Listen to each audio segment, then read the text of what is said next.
Polo, ¿De qué hablan? Cuéntenme.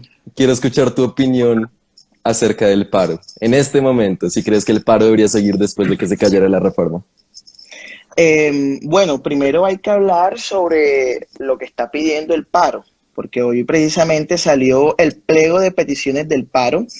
Las primeras peticiones eran claras: retirar la reforma se retiró, la renuncia de Carrasquilla, el gobierno les entregó la cabeza de Carrasquilla y todo el equipo de Carrasquilla, y fueron viceministros, toda la oficina, etcétera. La no compra de aviones, el gobierno ya no va a comprar los aviones por 12 billones, entonces pues prácticamente lo primero que el Comité del Paro pidió, ya el gobierno accedió y los complació. Ahora se están sentando para negociar, y el Comité del Paro están pidiendo otra serie de cosas, pues que ya entrarían como que para otro debate. Pero respondiendo a la pregunta, yo creería que el paro ya no tiene ninguna razón de ser, porque es que la razón principal del paro era por la reforma tributaria, y ya hoy la reforma tributaria pues se retiró, ya no está el ministro, ya no van a comprar las armas y están dialogando con el Comité del Paro. Entonces, pues en ese orden de ideas considero que ya el paro debería cesar. ¿Qué opinan A ustedes, no, Brian, a no ser, Marianela? a no ser, a no ser que los manifestantes que estén en las calles no consideren que hagan parte del Comité del Paro y estén marchando, no sé, por Millonarios, para que Real Cartagena pase a la B, o no sé, por sus otras cosas. Bueno, Es que dale, Mar, perdón. de eso estábamos hablando justo ahorita, que digamos, estábamos diciendo que el Comité del Paro realmente no representa en su totalidad a todas las personas que se están manifestando, y justo no estábamos de acuerdo, digamos, con el pliego de peticiones que había sacado el paro. Entonces siento que es como un poco más complejo que eso, porque sí, la reforma tributaria fue como el detonante y el motivo principal por las que las personas empezaron a manifestarse, pero detrás de eso hay muchas cosas más de fondo que se habían venido acumulando, como por ejemplo el temor también de las personas por la reforma a la salud, el asesinato de líderes sociales que en su gran mayoría han quedado impunes, eh, y muchas otras cosas, digamos la corrupción, que también estábamos hablando ahorita, que digamos la gente se encuentra insatisfecha por eso. Y digamos ahorita lo que ha pasado es que sí, le pidió al Congreso que retirara la reforma, pero como tal se sabe que toca hacer reforma porque Colombia tiene un hueco fiscal enorme, entonces toca hacerla, toca ver qué va a pasar con eso. La gente está asustada, está la expectativa, tiene miedo, la brutalidad policial está a tope, la gente se está manifestando por muchas razones. Entonces siento que va mucho más allá de solamente la reforma tributaria. Ok, ¿quién más va a opinar? Hola. Bueno, sí, yo de hecho sí iba a decir que lo que habíamos hablado anteriormente, no sé si Miguel estaba antes, cuando estábamos también hablando de estas razones, y es que sí está generándose el paro está generando problemas también en la misma población, pues por aquello del desabastecimiento y afectar a las pequeñas empresas. Eh, Sin embargo, sí, también lo que dice Mar, como que, bueno, el comité, si bien ha salido con cosas pues un poco extravagantes, como pues lo de esto de los subsidios, que representa un presupuesto más alto que el de la misma reforma que se quería aplicar, eh, en efecto, el comité del paro no representa como en su totalidad lo que dice Mar, lo que está protestando la gente que sale a marchar. Entonces, siento que sí es como importante, por lo menos ahora, que en las mesas y en los diálogos que se realicen, sí haya como una representación de todos, y que si bien se va a demorar, porque lo que decía Ana también, no es algo que de la noche a la mañana vamos a llegar todos a un acuerdo, porque pues hay posturas completamente distintas. Es importante que las personas que empiecen a hacer esos diálogos sí representen, que abarquen a la mayor cantidad de gente posible. pues al pueblo y todas las posturas. Entonces siento que eso no se está dando, por lo menos las mesas que se hicieron hoy, esos diálogos, falta muchísima gente que representa lo que las personas queremos. Y eso por lo menos no se está dando, entonces siento que por eso también hay gente que todavía quiere seguir protestando. Ahora, lo que dice Miguel pues de que si el comité del paro no representa pues lo de la gente y pues que si la gente quiere es que el Real Cartagena vaya a la B, bueno, sí hay un problema, sí hay un problema de desinformación y eso es algo que hay que reconocer, y es que hay muchas personas que no saben bien por qué están protestando y ya es un sancocho de cosas, pero esto también es consecuencia de un montón de decisiones que han hecho una bola de nieve gigante, que son personas que están protestando cosas que se vienen presentando desde el inicio de este gobierno e incluso desde antes, que una es consecuencia de otra, por supuesto. Ahora sí es necesario, y por eso ya muchas personas están diciendo que pues que parar el paro, sí, acabar con el paro, es importante. Incluso tengo entendido que Petro también salió a decir que pararan esto, que porque ya como que ya se está dañando la protesta como mecanismo. Si no estoy mal, se filtraron unos audios de él diciéndole al comité del paro. Entonces, pues realmente esa es mi opinión. No estoy simpatizando con ningún político. Bueno, yo realmente considero que el paro le está haciendo mucho más daño al país en Sí. estos momentos que, que lo bueno, porque es que de buenas intenciones está empedrado el camino al infierno. Mucha gente cree que pues es empático salir a marchar, es empático salir a luchar por el pueblo, pero en realidad, ¿qué efectos implica paralizar una economía? 7 días paralizando una economía. Cada día al país de paro le cuesta al comercio alrededor de 200.000 millones de pesos. Con 200.000 millones de pesos podríamos construir otro aeropuerto internacional como el aeropuerto de Bogotá, podríamos construir casi 15 megacolegios.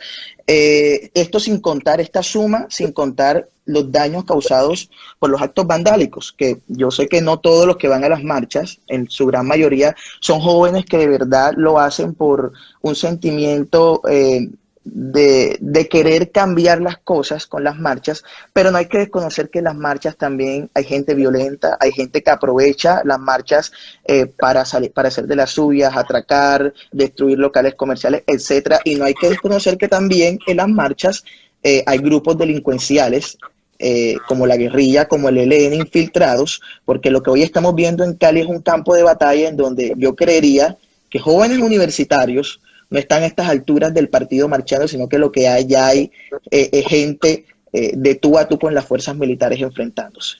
Entonces, yo creería que hoy el paro le está haciendo mucho más daño a Colombia, porque cuando se paraliza la economía y se cierran los negocios, muchos locales han dicho que nada más han trabajado esta semana 2 días. 2 días, imagínate, de todos los días que tiene la semana, y eso es grave porque si no se abren los locales comerciales, no venden, no hay empleo, y quien más termina perjudicado es la gente pobre. Con todos estos actos vandálicos dañando los sistemas de transporte masivo, quien más ha salido perjudicado es la gente pobre, porque es que la gente pobre es la que coge esos sistemas de transporte. Los ricos andan en carro o en otro tipo de medios de transporte que no son los medios de transporte masivos que nosotros cogemos a diario. Entonces, estamos viendo que hay como también cierta incoherencia de que se dice luchar por el pobre, pero estamos terminando de perjudicar más a los pobres, más de lo que ya están, después de la pandemia. Miguel, antes de seguir, le tengo una pregunta, ya que está hablando del tema de las marchas. Yo quisiera saber si usted está de acuerdo o qué opina con el tema de militarizar las ciudades para parar las marchas. Yo considero que lo primero que hay que hacer es saber identificar entre los marchantes y quiénes son los delincuentes. Una tarea muy difícil, porque es que yo estoy de acuerdo con que haya mano dura contra esos delincuentes y contra esa gente que destruye los negocios de personas humildes que tienen hasta empeñado el culo en el banco para sacar adelante su emprendimiento, y que venga un vago y le reviente los vidrios y se le robe sus implementos de trabajo. Para mí es repugnante. Entonces, para ellos, todo el peso de la ley, para ellos, que les caiga el ESMAD. pero para la gente que no está pues destruyendo la propiedad privada, para las personas jóvenes que salen a marchar pacíficamente contra ellos, sí no hay que utilizar la fuerza coactiva del Estado contra ellos. Entonces, yo creería que militarizar en estos momentos las ciudades es un chicharrón grande que tiene el presidente ahora para decidir. En mi parte, yo sí estaría de acuerdo, no le veo nada de malo, porque al fin y al cabo las fuerzas militares están para proteger a la ciudadanía. El que le debe de tener miedo a los militares es el delincuente, no el ciudadano de bien. Yo amo las fuerzas militares y el ESMAD porque yo sé que nunca a mí el ESMAD me va a dar un bolillazo ni me va a tirar gases porque yo no voy a provocar al ESMAD. Y tampoco le tengo miedo al ejército porque yo no soy guerrillero ni soy delincuente. Entonces yo opino que quienes le deberían de tener miedo a la Miguel, fuerza pública pero son los delincuentes. en ese caso, ¿no cree que existen algunos tipos de abusos policiales o abusos de los militares hacia la comunidad que está marchando pacífica? Mira, yo creería que nosotros, los seres humanos, aquí en este país se ha desmoralizado a las fuerzas militares. Se escucha como un eco cuando hablo, no sé. Ustedes no lo escuchan. Bueno, los policías y los militares, hay esa creencia de que son unas máquinas, de que son unos objetos, y los policías son seres humanos. Los policías tienen su familia, tienen sus hijos, los militares también tienen... ¿Ahí me escuchan? Se me está descargando el celular. Los militares también tienen... Los militares también tienen orgullo, los militares tienen ego, los militares tienen sueños como nosotros, tienen frustraciones como nosotros. Entonces yo creería que también muchos de los marchantes han sido provocativos con la fuerza pública. He visto casos en donde los marchantes empiezan desde una simple canción como que hay que estudiar para no ser policía, hasta terminar hasta dándole patadas o tirándoles piedras, y toda acción trae una reacción. Entonces, yo hasta ahora no he visto que un policía o que un militar, pues, coja a alguien por el gusto y lo levante a manduco, y si lo hay, pues es repudiable.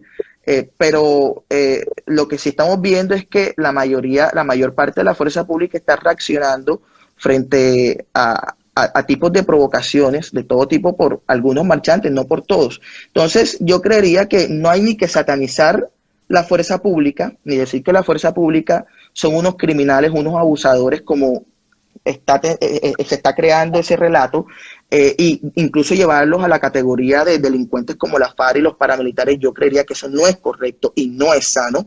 No, claro que no, Miguel, pero... O sea... Pero también hay que desconocer que por el otro lado también hay provocaciones, hay abusos también. Yo Miguel, pero es que eso no es justificación. Exacto, o sea, por más de que... Dale, Orly. Perdón, sí, exacto.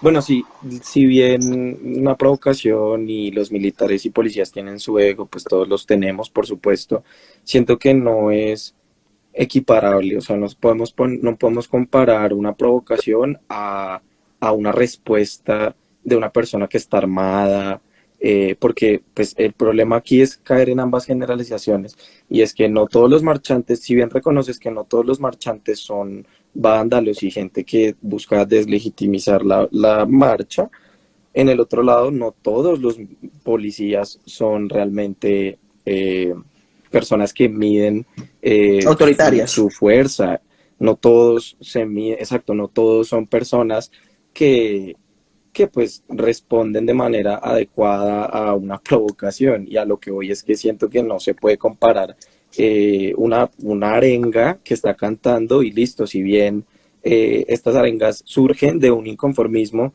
y de un problema que se tiene hacia la policía como institución, porque siento que esto es lo importante, que cuando una persona canta una arenga, yo no estoy atacando a la policía. Que quede claro, no estoy diciendo que por la arenga los policías tengan la excusa de atacar. O sea, eso fue una de las tantas provocaciones.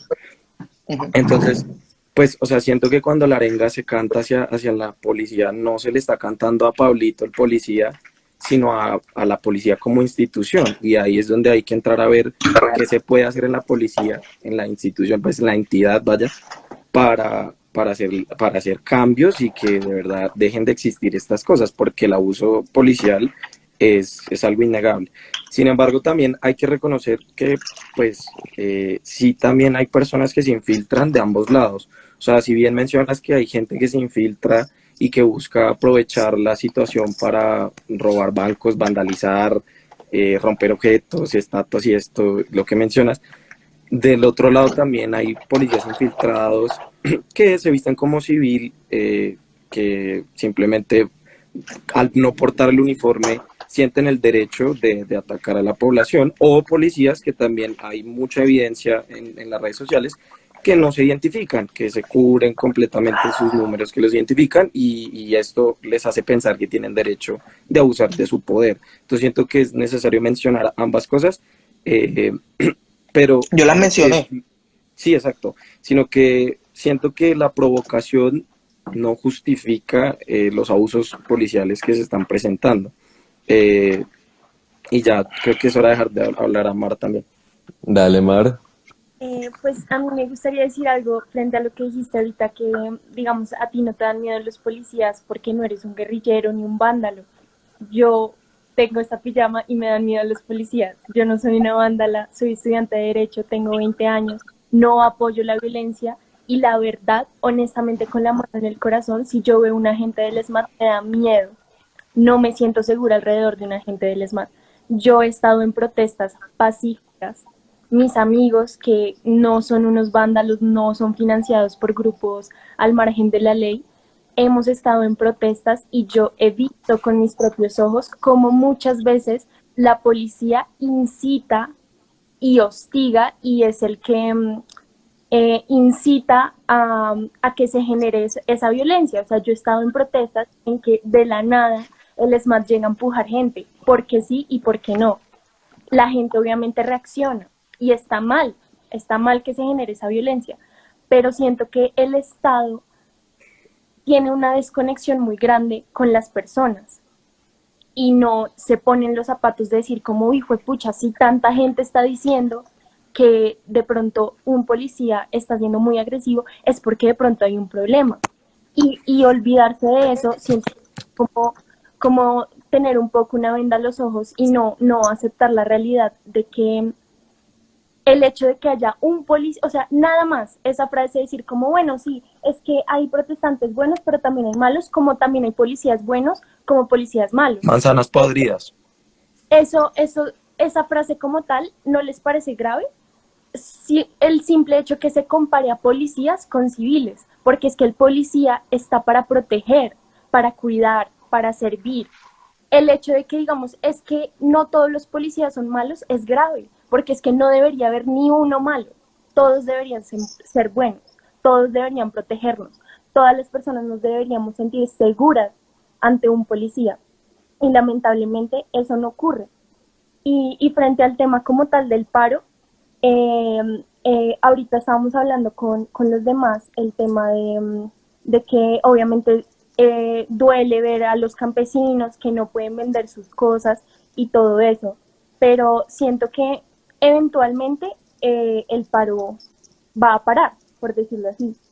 Y se habla mucho hoy en día, digamos, de las pérdidas de las ventas de campesinos o de ese tipo de cosas, pero entonces, ¿por qué no hablamos de los 50 billones de pesos que se roban en corrupción al año en Colombia? Yo no justifico la violencia, yo no justifico los actos vandálicos porque me parecen que no son la solución, pero créeme que yo alcanzo a comprender la rabia y la impotencia de un joven que tiene que alimentar a un hijo y no tiene oportunidades en este país, porque es la realidad y no es porque se le dé la gana de ser pobre, es porque realmente no tiene un acceso. Yo entiendo la rabia y la impotencia que tiene, que no sea la vía quemando cosas, dañando a la pequeña empresa, porque obviamente eso no está bien, dañar al propio pueblo, lo entiendo, pero siento que el gobierno tiene una desconexión muy grande con la realidad y con el contexto social de Colombia y de la rabia que sienten las personas. Y me parece que el gobierno debería abrir una mesa, escuchar no solo al comité del paro, sino también a los estudiantes, a los jóvenes, qué tenemos por decir nosotros, qué tiene por decir hasta la oposición, lo que sea. Y así, no sé, ambas partes tienen que ceder, o sea, uno tiene que ser muy objetivo. Yo admito que hay gente mala que se aprovecha de la situación y va a robar y a saquear a la tienda, al vecino. Eso está muy mal, eso está muy, muy, muy mal, pero siento que en ningún comunicado del gobierno han aceptado el abuso de la fuerza. Y hay un abuso de la fuerza, o sea, y hay pruebas de eso hasta no poder más. Entonces siento que se debería reconocer eso. Ya, ese es mi opinión. Bueno, respondiendo a tu pregunta, a tu intervención, muchas cosas en este mundo deberían ser, pero lastimosamente no lo es. Nuestros políticos deberían ser honestos, pero no lo son. La institución policial, toda debería ser correcta, pero no toda la es. Hay manzanas podridas. Aunque no guste el dicho, sí hay unas manzanas podridas. Eso no significa que toda la institución esté podrida. También no significa que todos los políticos sean podridos. También yo creo que hay políticos que valen la pena. Hay gente que de verdad quiere hacer las cosas bien, muchos jóvenes que quieren hacer las cosas bien. Entonces, ese es el primer punto. Tienes razón. Muchas cosas deberían ser, pero vivimos en un mundo real y no todas las cosas son como deberían ser. Lo segundo, yo también he participado en marchas. Aquí en Tolú pusieron un peaje entre la mitad de Tolú y Coveñas, uno de los peajes más caros de Colombia. Estuve totalmente en desacuerdo precisamente porque la carretera era una carretera inmunda, con unos huecos horribles, y yo promoví una marcha en Tolú con jóvenes, con indígenas, con gente afro, con gente de todas las minorías, con estudiantes, y salimos a protestar contra ese peaje de la Caimanera. El ESMAD estuvo allí y el ESMAD nunca nos agredió. ¿Por qué no nos agredió? Porque nosotros no los provocamos, porque nosotros íbamos contra un objetivo que era el que se quitara el peaje, no con el objetivo de atacar al ESMAD. Y en el caso particular, en esa vivencia mía, porque yo he marchado también varias veces en donde ha estado el ESMAD a mí nunca me ha atacado, ni ha atacado a las personas que han estado marchando junto conmigo. El uribismo, yo me considero de derecha, que quede claro. El uribismo, que no todo el mundo en el uribismo es de derecha, porque mucha gente piensa que el uribismo es de derecha y no todo en el uribismo es de derecha. También ha salido varias veces a marchar, en múltiples ocasiones. No sé si se acuerdan las marchas del 2016 con Mis hijos no te metas. ¿Se acuerdan? Cuando la cuestión de la ideología de género y toda esta cuestión, salieron a marchar las iglesias, salió a marchar el Centro Democrático, tampoco hubo desmanes por parte del ESMAD, y el gobierno era de Juan Manuel Santos, o sea, ni para decir que Santos mandó al ESMAD a clavar a todo el mundo porque ahí está el uribismo. No hubo desmanes, no hubo daño a la propiedad privada.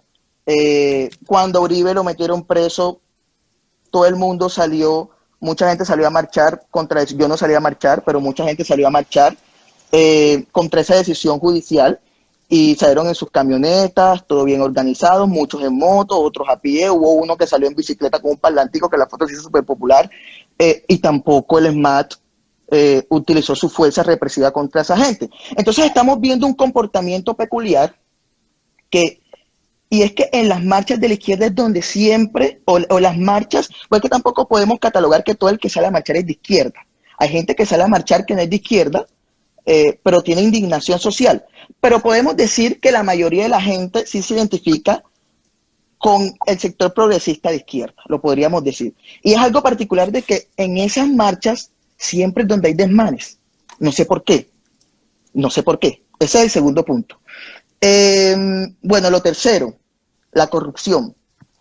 A todos nos indigna la corrupción. Pero corrupción, nosotros los seres humanos somos seres corrompidos. La corrupción la hay en todas las esferas de la sociedad.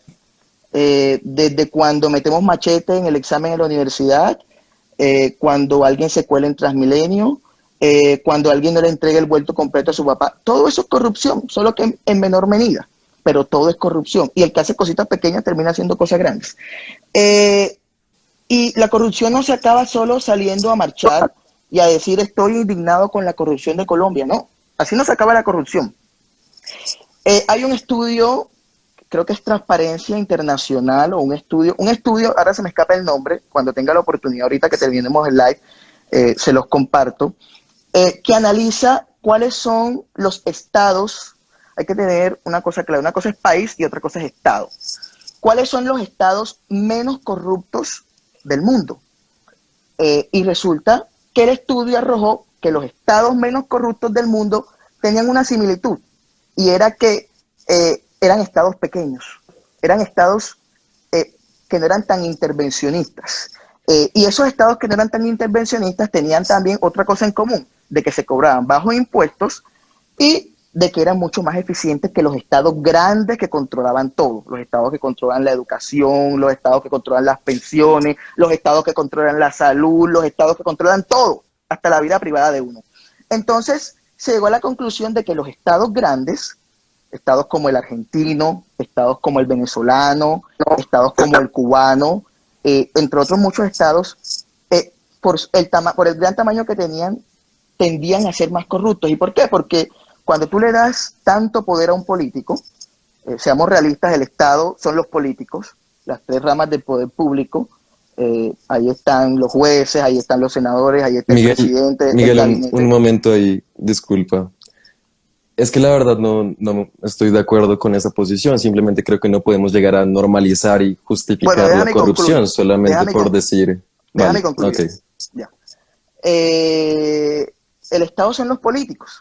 Entonces, si nosotros marchamos contra la corrupción y queremos que haya menos corrupción en la sociedad, lo lógico sería marchar para quitarle poder a los políticos. Porque si tú te quejas de la corrupción, si tú te quejas de que te roban 50 billones de pesos al año, que de hecho esa cifra es algo cliché, porque la Procuraduría sacó recientemente un estudio en donde decía que no eran 50 millones, sino 22 billones, la misma suma que se pretendía recaudar en la reforma tributaria.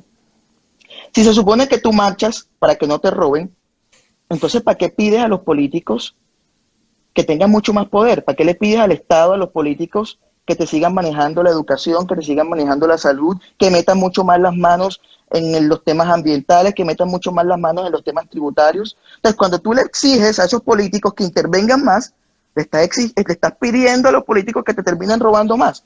Entonces, a veces es como una incongruencia, y no estoy normalizando la corrupción. Hay que ser realistas. Todos en esta sociedad tienen algo de corrupto, pero hay que buscar la manera. Miguel, pero es que no hay comparación. Simplemente no hay comparación llegar a decir que porque yo en el colegio hice trampa en un examen, tengo que convertirme en un representante político, que eso es lo que hace, representar al resto del pueblo, dar ejemplo al resto del pueblo. Sí te estoy entendiendo, Miguel, pero es que no entiendo por qué decir que el humano es naturalmente corrupto. Yo sí lo veo como una justificación. No lo es. Yo sí lo veo como... Pero ven acá, el humano es bondadoso, el humano es un ángel, el humano no tiene corrupción.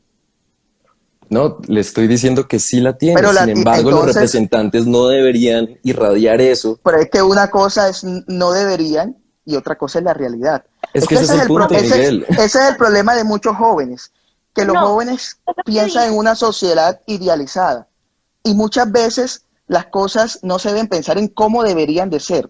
Hay que mirar el panorama y hay que tener en cuenta también factores como la realidad. Que por más que tú consideres que una cosa debería ser así, la realidad termina siendo otra. Pues que yo creo que estamos tan acostumbrados a que esto es lo normal para nosotros, que para ti pensar en que no haya corrupción es ideal. Y es que no es ideal, debería ser así, pero estamos tan acostumbrados a tragar mierda que pues eso nos puede resultar utópico. Pero no, sí, insisto también en que no es una justificación o sea, yo entiendo perfectamente que todos los humanos, hay corrupción en todos y eso es innegable, listo, perfecto. Pero que al momento de una persona y de muchas personas asumir el liderato de todo un país, representar a todo un país, eso no se puede permitir. O sea, por más que seamos seres humanos, no podemos aceptar que eso exista y no podemos. Y yo tampoco lo acepto. Exactamente, pero entonces no es como decir, no, pues la gente es corrupta, no, pues, o sea, es corrupta, no está, sino por más eso bien mira, estamos frente a un Estado en donde si hasta tú pones a la Madre Teresa de Calcuta, se termina corrompiendo. Es que ustedes piensan Pero que la corrupción en el país se va a acabar si montan a X o Y políticos. No, No, Que si Miguel. montan, no. entonces, bueno, entonces vamos a hacer una cosa. Les voy a hacer una. ¿Qué Está bien. hacemos para acabar la corrupción? Yo estoy proponiendo, o sea, yo estoy partiendo del punto de que todos los seres humanos, en mayor o menor medida, estamos corrompidos. Todos. O sea, aquí no hay que pensar que vivimos en el mundo de nunca jamás, en donde todos somos niños inocentes. Aquí la sociedad está corrompida.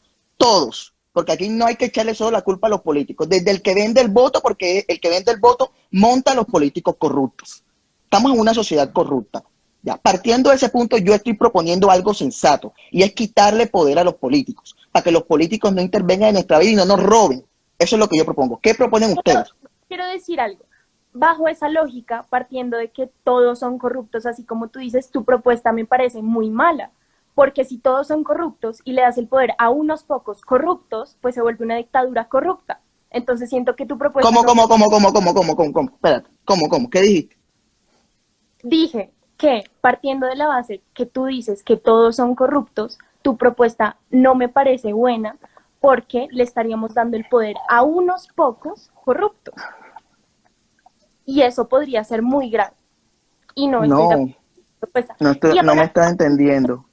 Hablando de lo otro, a mí me parece que Colombia no debería tener el autoestima tan bajita de decir como, pues esto es lo que hay, esto es lo que nos merecemos, miremos a ver qué hacemos con esto.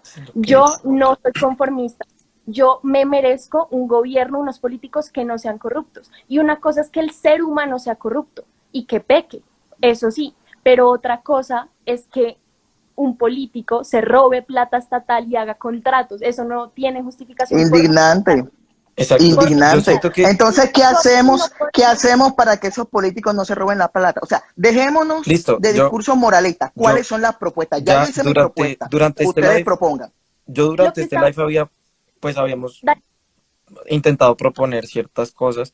Primero, quiero que Miguel entienda que nosotros no pensamos que reemplazando a las personas que están allá arriba vamos a encontrar una solución, porque no existe, tú mismo lo estás diciendo y es verdad, no existe una persona no corrupta. Entonces, la solución no va a venir de cambiar a la persona que está arriba, no, eso es algo claro, listo. No es como en este momento quitemos a tal por tal, no, eso no es coherente. Ahora, si bien mencionando yendo por este hilo, sí es importante al momento de hacer votaciones asegurarnos de que tratemos de evitar perpetuar las mismas personas que están siendo corruptas y que lo han sido. Ahora, mi solución, eso por ese lado, la solución que yo encuentro tal vez coherente puede ser de verdad generar como castigos propios, como con cárcel, como con verdaderos castigos. La cultura del miedo. No, yo no hablo de miedo, pero... ¿Y no creerías que, por ejemplo, en una sociedad, yo los escuché cuando estaban hablando del exilio o de la pena de muerte, ¿no creen que en una sociedad, no sé, porque he estado viendo tantos lives, de pronto me confundí? No, pero, sí eran pero eran exageraciones, o sea, no. Sí. ¿Cómo?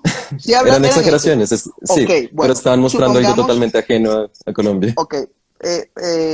La justicia debería ser justa, pero no lo es. No lo es. ¿Por qué? Porque son seres humanos y son corruptibles. Ya. Los jueces deberían fallar en justicia, pero no lo hacen. Terminan a veces recibiendo sobornos y le terminan dando casa por cárcel a un político cuando debería estar encerrado tras las rejas. El político paga 5 años de casa por cárcel y después sale con los miles y millones de pesos a disfrutar de una vida sin trabajar. La justicia debería actuar bien, pero no lo es. El Senado debería legislar y representar al pueblo, pero no lo hace. Termina a veces legislando en favor de unos gremios en contra de los intereses generales del país. Por ejemplo, el caso de Taxi, que no quisieron regularizar Uber y lo prefirieron dejar ilegal para complacer al gremio de los taxistas, etcétera, etcétera. Vivimos en un país de monopolios, porque lo que menos hay aquí es capitalismo y libre mercado. Entonces, en ese orden de ideas, muchas cosas deberían ser. Entonces yo creería que deberíamos, que como no todas las cosas son correctas, ¿por qué no diseñamos un sistema en donde les sea imposible a los corruptos poder actuar en corrupción?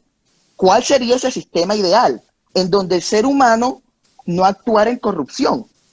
Entonces yo aquí ya di una propuesta, porque es que la cosa no es de indignación, aquí la cosa no es que debería ser, Pues, de que no. Miguel, Ya yo di es una que, propuesta, hay que reducir el tamaño del Estado. ¿Qué propuesta dan ustedes para acabar ok, la corrupción? Tú me dijiste que Mi- castigos severos. Yo creo, Pero no yo hablo de creería pena de que, muerte. Es necesario bueno, aclarar que no hablo de Miguel, pena de muerte ni cadenas perpetuas tampoco, pero sí hay que ok. ser duros con los corruptos Pero ¿cómo? y evitar Si no que hay, sigan en el Miguel, poder es también, que porque pero si no es simplemente penas mi drásticas, ¿cómo? propuesta es que el sistema penal colombiano funcione como exacto. debería, porque en la teoría todo es muy hermoso, en teoría nadie debería ser corrupto porque no está permitido ser corrupto, sin embargo, sigue pasando. ¿Por qué?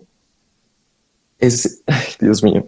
También, yo tengo una Ahí, propuesta, ahí me diste la razón a mí. yo tengo una Me No, la no, no. terminaste dando a mí. que era lo que estábamos hablando, porque es que a mí me preocupa que el hecho de que se reduzca el Estado también atente contra la Dios. democracia. Y me están Pero escuchando. dime si no me diste la razón o no me la diste. No, Miguel, o sea, entiendo que todo es corrupto, pero ese es el problema. Y la solución no es llegar Ajá. a normalizarla. Yo no estoy Y eso es lo que está... normalizando. Miguel, claro que sí. Sí, Yo estoy claro. dando En una todo momento ha alternativa. dicho Yo que estoy tenemos que aprender a vivir con la corrupción, no, es porque que el humano es naturalmente yo estoy corrupto. Eso es partiendo del casi que punto. literalmente lo que ha dicho. No estoy diciendo Si eso. no, Tú me denme la acabaste, razón o nieguenme tú, en me- los comentarios, pero es mira, literalmente lo que he dicho. tú me acabaste de dar la razón a mí. El Que todo es sistema, corrupto. el sistema debería ser Tengo clarísimo que todo es justo, pero no. corrupto. Entonces, ¿cómo hacemos? O sea, ¿cómo hacemos para diseñar un sistema para que el ser humano no se corrompa? O para que no corrompa el No, sistema. pero esa solución no te la podemos dar en este momento nosotros Ay, ¿por cuatro. qué no? Ay, pero entonces, ¿para qué marchan si no tienen soluciones? No, pero Indignación, Yo quiero No, decir, Miguel, por no, no, no, favor. eso no. no, Miguel, Por favor, o sea, están no. marchando pero no dan soluciones. Yo estoy dando una solución. ¿Ustedes qué solución dan? pues, o Castigos sea, drásticos. también Bueno, Que te el di por una sistema ejemplo, penal solución. hay funcione en como... Asia, Dios. en Asia hay pena de, no estoy diciendo que tú estés de acuerdo con la pena de muerte, pero en Asia hay pena de muerte y resulta que, y en China hay pena de muerte también para los corruptos, pero resulta que la dictadura china ha utilizado ese mecanismo para perseguir políticamente a sus contradictores y ha terminado matando a muchos contradictores que en realidad no han cometido esos actos de corrupción para ser asesinados. Entonces, miremos que hasta las medidas drásticas tienden a corromperse. Sí, por eso, pero es que digamos Sí, eso está claro, eso está claro. que funcione el sistema penal sería suficiente, tal vez, como que de Tremendo verdad live. se apliquen Pero sanciones hagamos una propias reforma a y la que justicia funcione. entonces. Hagamos una reforma a la justicia. también que hablabas de propuestas concretas. Yo ahorita estaba hablando con ellos, que algo que también me parece muy grave, que es evidente, la corrupción ahí es el tema de la financiación de las campañas políticas por parte de grupos económicos muy grandes, porque ahí es cuando se suben candidatos del Congreso, de la Cámara de Representantes, debiendo favores.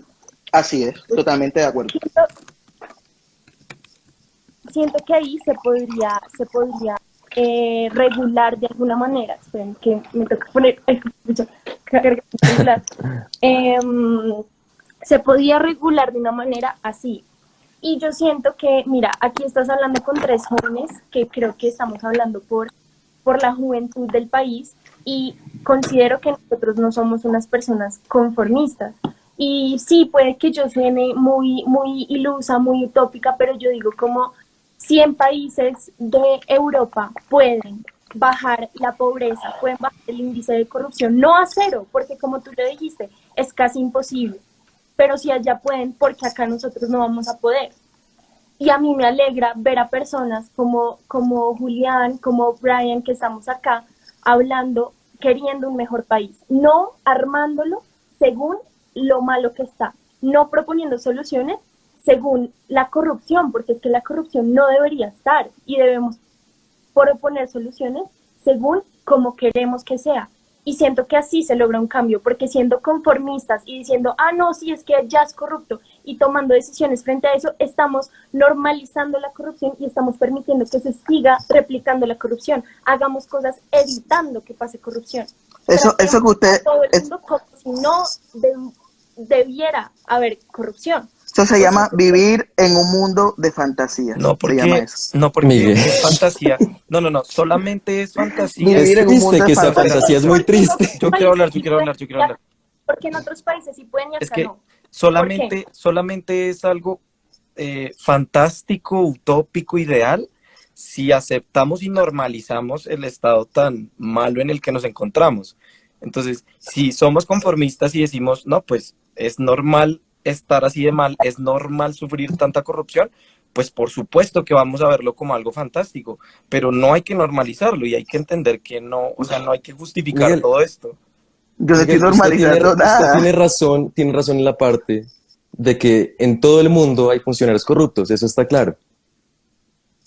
Sin embargo, Que la en mayoría- Colombia es simplemente descarado. El Exacto. nivel de dinero que se roban al año es simplemente descabellado. No entiendo cómo puede llegar a... Y sí, sí lo está justificando. Me mantengo en que lo sigue justificando. O sea, ¿tú crees que yo estoy contento con que se roben 50 billones de pesos a la gente No pobre? estamos diciendo No, eso. no Entonces, digo que está No contento. pero estamos estás diciendo diciendo que eso, estoy justificando Sin la embargo, no corrupción. quiere O que... sea, Miguel, una pregunta. o sea, mira, yo creo que en este punto de discusión en el que estamos dando vueltas y vueltas, eh, ya cada uno expresó su punto de vista, yo expresé mi punto de vista, mi opinión y una propuesta, porque de todo lo que estamos aquí, el único que dio una propuesta fui yo.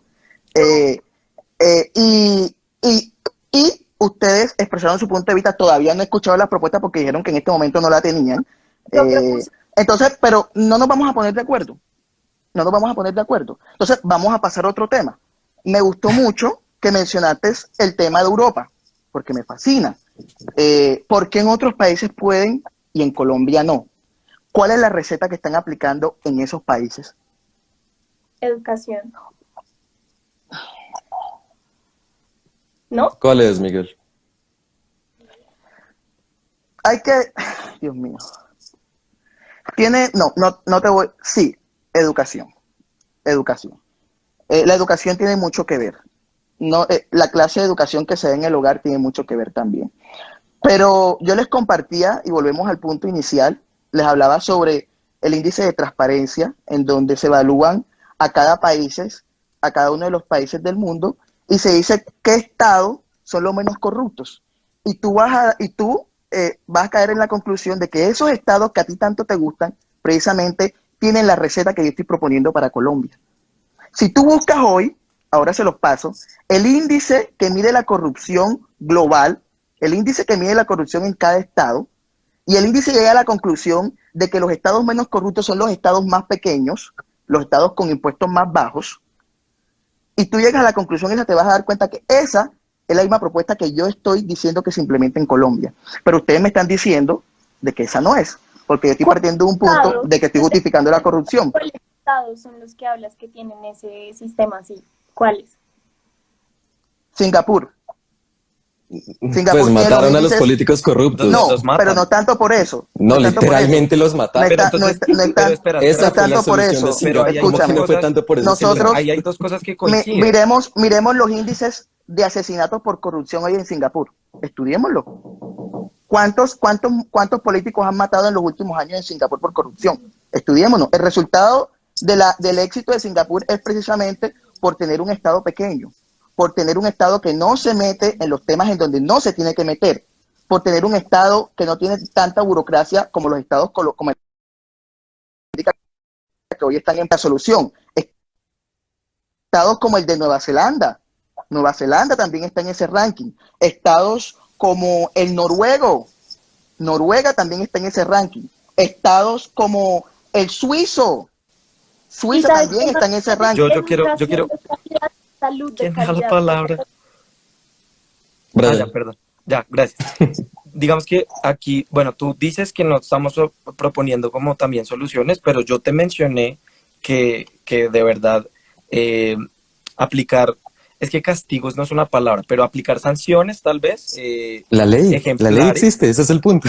Sí, exacto, que se haga valer esa ley y que realmente se castigue entonces, pero no entendamos castigar como asesinar y pena de muerte, no, sino se den sanciones ejemplares a los corruptos y hacer que eso funcione.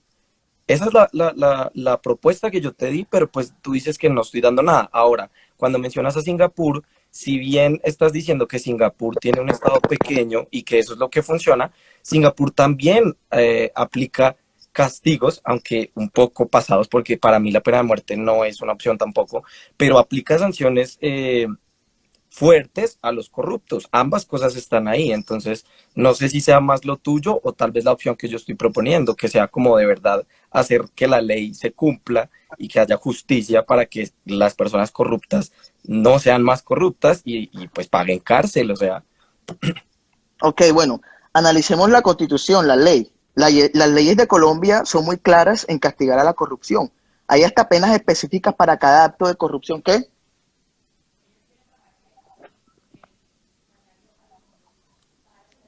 Un momento. Ok, gracias por... en ese orden de ideas, ¿por dónde me quedé? Ok, la Constitución. La Constitución es muy clara y severa en castigar, y dice cómo se deben castigar los actos de corrupción, y de hecho castiga a las personas que ya cometieron corrupción, que no pueden aspirar más nunca a ciertos actos de corrupción o ilegales, que no pueden después aspirar a la política o los sancionan por cierto X tiempo. Pero, ¿quiénes son los encargados de cumplir esas leyes, de hacer cumplir esas leyes? La rama judicial. ¿Quiénes están administrando la rama judicial hoy? ¿Lo están haciendo de manera eficiente? ¿Por qué no lo están haciendo de manera eficiente? Si ellos son los que deberían administrar la justicia. Esas leyes que ya están en Colombia, esas leyes que ya son severas, esas leyes que se dice cómo deben castigar a los corruptos, ¿por qué la justicia no lo está haciendo? Yo quiero preguntar una cosa, es que No, pero respóndame la pregunta. ¿Por qué la justicia no lo está haciendo? Si ya están las leyes, ¿por qué la justicia, que es la encargada de castigar, por qué no lo hace? porque hay mucha corrupción y hay mucha compra de fiscales.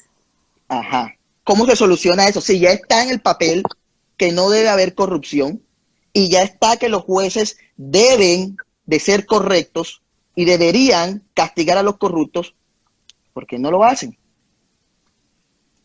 No sé, o sea, hay corrupción, está muy... Pero es que esa es la propuesta, o sea, okay, pero dejemos de ser tan básicos, dejemos de ser tan simplistas de que corrupción, hay corrupción, por favor. Está diciendo.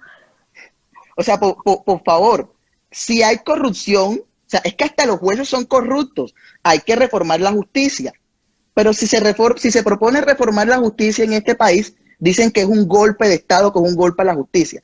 Entonces, a veces ustedes piden unas cosas y uno les propone unas soluciones, pero ustedes dicen no, pero tampoco dan otra solución, Entonces, o tampoco dan una explicación. Pero entonces, para hacer una reforma a la justicia que valga la pena, habría que escuchar, o sea, llegar a un consenso. No es algo que va a suceder de la noche a la mañana y sería necesario escuchar muchas voces y de diferentes posturas para que sea algo que trate de buscar un bien común, ¿no? O sea, no solamente que la persona que está a cargo por estos 4 años la proponga y la busque imponer y que también pueda estar afectando. Es que de hecho no es así como tú dices, que aquí nadie puede imponer nada porque esto es una democracia. Sí. Aquí las cosas, primero para hacer una reforma a la justicia hay varios mecanismos. Uno de esos es una reforma a través del Congreso de la República, o puede ser un referéndum en donde se le diga a la gente si está de acuerdo en reformar la justicia, o un congresista puede presentar el proyecto, etcétera, etcétera. O sea, se necesitan consensos necesariamente para eso.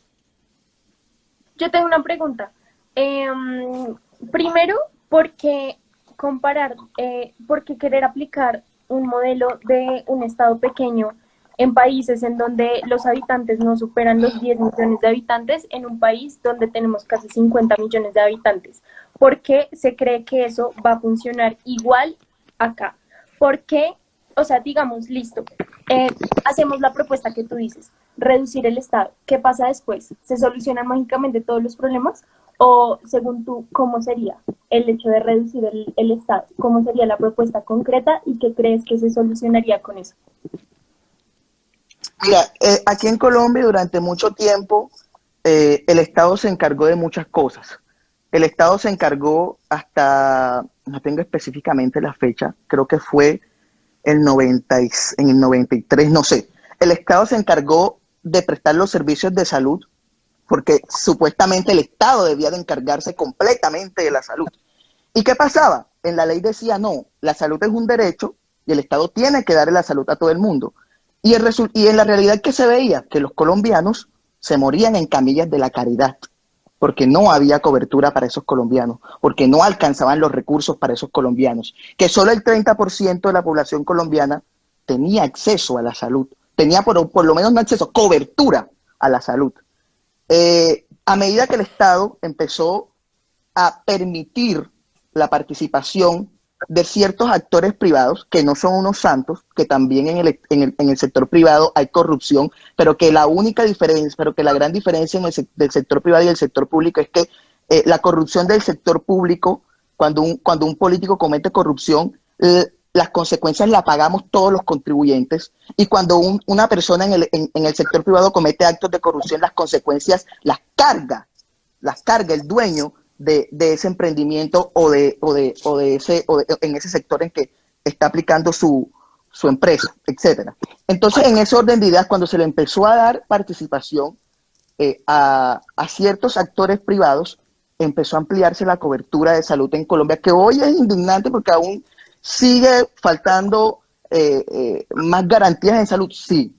Obviamente yo estoy de acuerdo que aquí la salud no es perfecta, que aquí estamos años luz de ser perfectos, pero de que sí hemos mejorado, hemos mejorado. Entonces yo creería que hoy en día, cuando uno les deja muchas cosas como la educación, la salud, el medio ambiente, estos temas específicos en manos de la sociedad civil, desde la misma sociedad civil se pueden dar mejores alternativas de solución que si se la dejamos en manos de los políticos o de los burócratas. Porque, o sea, ¿tú en realidad crees que un sistema de salud va a ser efectivo si lo administra Uribe, o si lo administra Petro, o si lo administra Claudia López, o si lo administra Roy Barrera? No, los burócratas no deben de ser los encargados, los políticos, de administrar nuestra salud, de administrar nuestra educación, de administrar las pensiones. No, la misma sociedad civil podría dar mejores soluciones a esos temas sociales.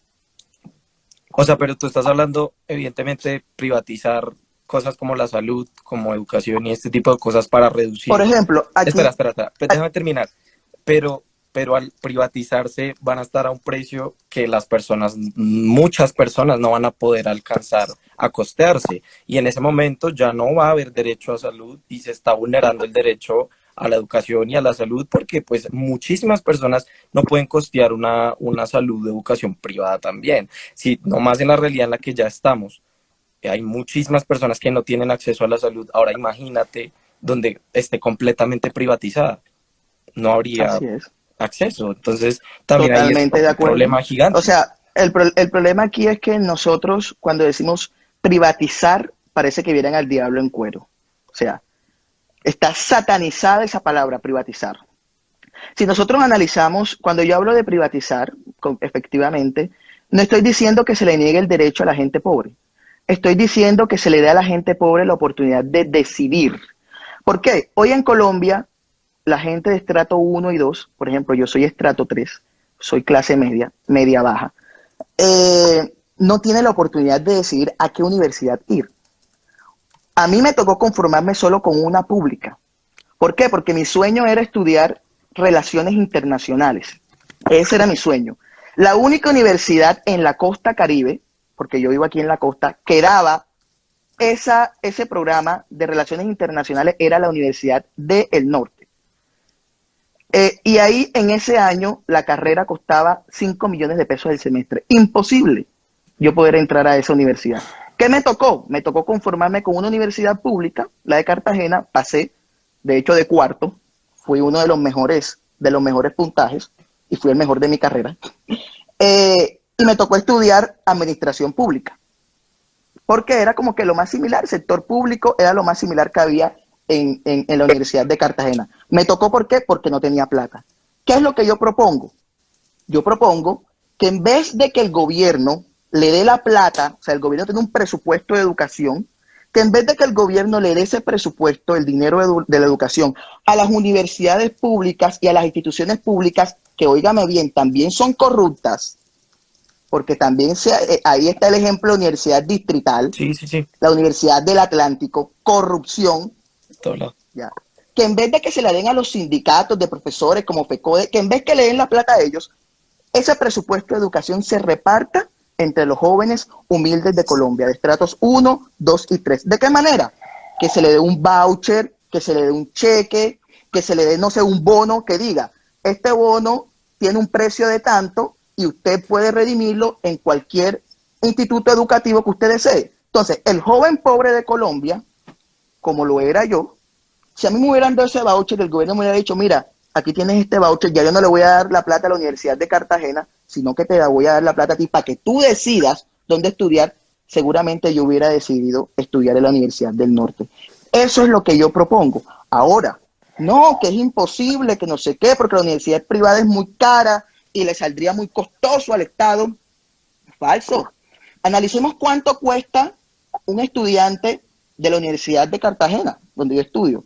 Un estudiante, yo le costé al Estado 11 millones de pesos. O sea, cada semestre mío costaba 11 millones de pesos. Lo que yo pagaba era unos 300.000 pesos, 400.000 pesos, pero eso es un valor simbólico. Pero en realidad lo que yo le costaba a los contribuyentes eran 11 millones de pesos a cada 6 meses. O sea, yo salí mucho más costoso estudiando en una universidad pública que que si estudiaba en la Universidad del Norte, en donde el semestre costaba 5 millones de pesos, menos de la mitad. ¿Cuánto cuesta un estudiante de la Nacho, de la Universidad Nacional? La Universidad Nacional tiene un presupuesto de 1.5 billones de pesos al año. Usted divide ese presupuesto entre la cantidad de estudiantes que hay en la Nacho, que creo que son 50.000 estudiantes, y cada estudiante sale a 30 millones de pesos por año aproximadamente, por año. El semestre serían unos 15 millones de pesos, lo que costaría dividiendo el presupuesto de la universidad.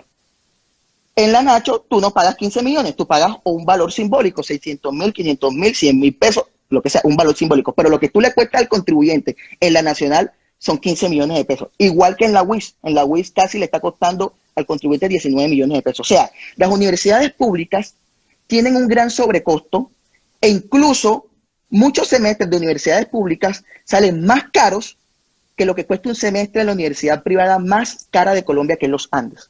Entonces estamos viendo que en el sector público hay corrupción, hay sobrecostos y las universidades se están cayendo. No por culpa de Uribe, no por culpa de Duque, no por culpa de Petro, se están cayendo por la misma corrupción, por la burocracia. Y ahora, si miramos el presupuesto de la Nacional, lo que se está yendo en realidad para subsidiar de ese 1.5 billones, para subsidiar las matrículas de los jóvenes de la Nacho, son 600.000 millones de pesos. De ese 1.5 billones. El resto se está yendo para burocracia universitaria, para secretaria, para prestadores de servicios, etcétera, etcétera. Entonces, cuando tú dices hay que privatizar la educación, que yo estoy diciendo que hay que privatizar la educación, estoy diciendo de que se le quita el poder a los políticos y se le entrega el poder de decisión a los jóvenes y a los padres de familias humildes de Colombia. Ese día, en verdad, la juventud va a tener la libertad de decidir dónde estudiar, y ese día las públicas van a competir con las privadas y la calidad educativa de Colombia va a mejorar.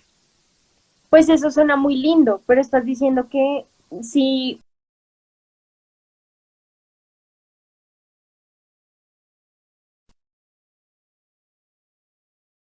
en la Javeriana, por ejemplo, que son 20 millones el semestre, ¿se va a poder? ¿Realmente se va a poder? ¿Con vouchers? Hay que ver los cupos. Bueno, sí, en dado caso, te den un bono. ¿Qué haces tú cuando te dan un bono Sodexo y vas al supermercado? No, ¿sí o no? Cuando tú vas te estoy poniendo el ejemplo. ¿Qué haces tú? Ustedes saben cuáles son los bonos Sodexo, ¿verdad? Sí. Uh-huh. Sí, bueno, que le dan a los trabajadores bonos de 30.000, 50.000 pesos y tú vas y redimes un mercado o lo que tú quieras. Y el mercado te da 100.000 pesos, pero tu bono es de 30.000. ¿Qué haces tú con el resto? Te toca ponerlo, ¿o no? Bueno, sí. Lo mismo sería. Pero te dan un bono. Proporciones? Entonces, la decisión no es tan libre. Mira, que le limite la capacidad exacto, de la persona. o sea, como que solamente vas a pensar que puedes escoger en cualquier universidad, o sea, ya no vas a escoger solamente las públicas, o sea, con tu opción ya no va a ser solo escoger entre públicas, sino también privadas, por supuesto. Okay, pero a qué excedente tienes que dar, porque si los bonos o los vouchers que tú dices van a ser de cierta proporción y decido yo, según ¿Ustedes se acuerdan de ser Pilo Paga? Claro. Sí. que más del 80% de los jóvenes elegían la universidad privada en vez de la pública. Más o menos así. Solo que esta vez el Estado no va a entregarle la plata a la universidad privada, sino que se la va a dar al joven por medio de un voucher. Ya lo demás son tecnicismos. Pero Lo demás es que, cuál pero es es la que proporción, pero es que Serpilo a paga, cuántos estudiantes. pues que Serpilo paga, fue un crédito condonable que cubría todo el valor de toda la carrera. Estamos hablando que si la carrera vale 10 millones de pesos el semestre, te estaban dando 100 millones de pesos en crédito condonable, porque pues tampoco es que fuera una beca. Ahora, los vouchers que tú O sea, no, le propones estoy dando no van a no estoy cubrirle toda diciendo la que carrera al estudiante. obviamente que no, obviamente que no. Es que ahí es donde entra el poder de decisión del estudiante de decir, bueno, a mí me dieron un bono, no sé, de 1 millón de pesos, de 2 millones de pesos. Yo decido a qué universidad irme. Si me voy a una, en donde la carrera me cueste exactico lo que me dieron en el bono, o si me voy a una donde la carrera me cueste más que el bono y me toca a mí poner el resto. Y ahí entra la libertad de la persona, que yo no te podría decir en dónde va a estudiar la persona. Y ahí la persona decide dónde le da la gana estudiar. Pero te aseguro que ese sistema es mucho mejor al sistema que tenemos actual. ¿Qué opinas de lo que están diciendo en los comentarios, que eso no soluciona nada y más bien por qué no hacer que tanto en la educación pública como en la educación privada sean educaciones de calidad? Porque es que tu respuesta es muy importante. Mira, de calidad. La propuesta que yo estoy dando, ¿cómo hay mejora en un mercado? ¿Cómo tú te propones ser el mejor en un mercado compitiendo? Si tú no tienes competencia, tú nunca vas a ser el mejor, porque tú vas a tener un público garantizado. Así están las públicas en este momento.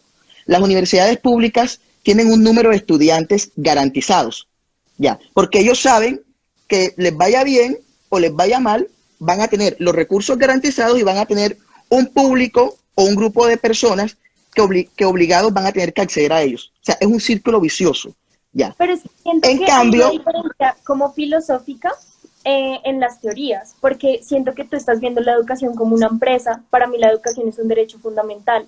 Entonces siento que ahí ya partimos de dos cosas completamente distintas. Pero mira, déjame te respondo la pregunta, porque es que me interrumpes. Entonces, ¿cómo se logra obtener calidad? Con competencia, poniendo a competir a las públicas con la privada. ¿Cuál es el miedo de competir? ¿Por qué satanizamos la competencia? Yo propongo eso para la calidad. ¿Por qué las universidades privadas a veces tienden a tener mejores resultados que las públicas? En muchos casos los Andes. ¿Por qué? Porque están obligadas a ser las mejores, porque si no son las mejores, no tienen estudiantes. No, los ricos no van a estudiar allá si no son las mejores. Ya, entonces eso es lo que yo propongo. Aquí en el comentario tú me estás diciendo que ¿por qué mejor no hacer que la educación pública y privada sean de calidad? Ok, que esa persona que lo dijo me explique cómo van a ser de calidad, porque es muy lindo decir la educación es un derecho fundamental, tiene que ser de calidad, vivimos en un mundo de fantasía, pero no es así.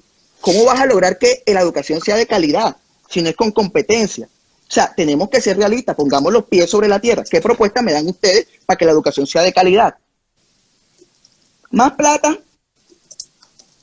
No, pues yo lo que veo, no en cuanto a la calidad, sino más bien como a la propuesta que estabas hablando de los vouchers, porque más bien no utilizar el dinero, y ya que mencionaste también Serpi lo paga, ¿por qué no haber utilizado ese dinero para fortalecer por lo menos la educación pública y que por lo menos empezando desde infraestructura, porque hay universidades públicas que se están cayendo, haber invertido más bien ese dinero en ¿Tú conoces lo que es autonomía? ¿Conoces la autonomía universitaria? Y garantizarle a los estudiantes el acceso y fortalecerlo en ese sentido. Pero es que, no, ustedes son muy simplistas, o sea, más plata, ser de calidad, o sea, más recursos no te garantiza que tú seas más eficiente.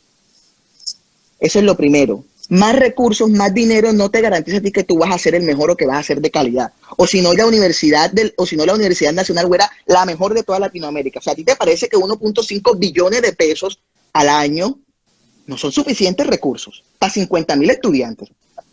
¿No te parece? Yo realmente no sé las proporciones. Entonces hay que estudiar entonces para dar una opinión y para dar una propuesta. Yo estudié, pero no estudié economía, no te voy a dar esa solución. Yo soy licenciado en lenguas modernas, y no es mi campo y pues Por perdóname eso, pero es que si no es te muy, puedo dar pero es la que, proporción económica porque no estudié economía. no, pero entonces Pero, perdóname porque, o sea, no quiero sonar ni humillativo ni nada de eso, porque no me gusta eso, porque todos somos ignorantes en algunos temas. Yo no todo lo sé.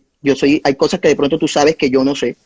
Pero si no podemos reducir el discurso a que se necesitan más recursos para que sea de calidad, no. Porque si tú das más recursos a la universidad pública, más plata se terminan robando. O sea, ya tienen plata y las universidades se están cayendo. O sea, es como si tú tuvieras un combustible, un motor dañado y en vez de arreglar el motor, tú decides echarle más gasolina al auto o a ese motor. ¿Qué pasa? Se termina dañando mucho más de lo que está o desperdicia el combustible. Necesitas arreglar ese motor. pero ahí estás cerrando el círculo vicioso que empezamos a hablar y es que el problema ahí es que sigue habiendo corrupción. Entonces ahí se cerró Por, ese círculo vicioso.